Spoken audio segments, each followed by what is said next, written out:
Here's how to thread a needle and tie a knot. First, I need a needle. And if you look really closely at the needle, you'll see that there's an eye. That's the center of the needle. That we call the eye of the needle. This is a piece of oak tag. It's just been folded up and cut. Looks like a little hot dog bun. This is a shout out to Cassie Stevens, who showed me this idea on one of her videos. How do I thread a needle and tie a knot? I put the yarn in the hot dog bun. It's kind of like putting a hot dog in a bun. Squeeze! See how the yarn is tucked inside?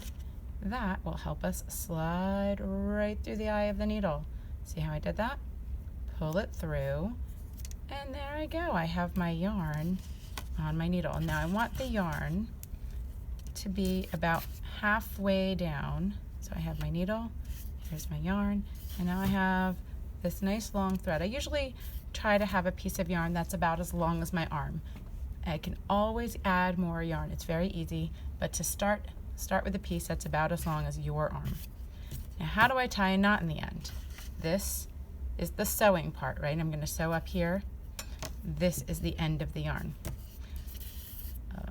Old art teacher friend of mine taught me this, and it sounds gross, but it works.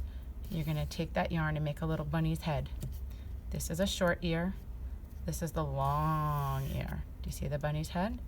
Now you're going to tuck the short ear right through the back of the bunny's head and gently pull. Now if I'm careful, I can slide that knot down a bit so it's right at the end. And don't pull super hard or else you'll make super tight knots.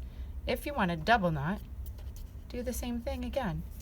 Make a bunny's head, tuck his little ear right through the back of his head, and gently pull.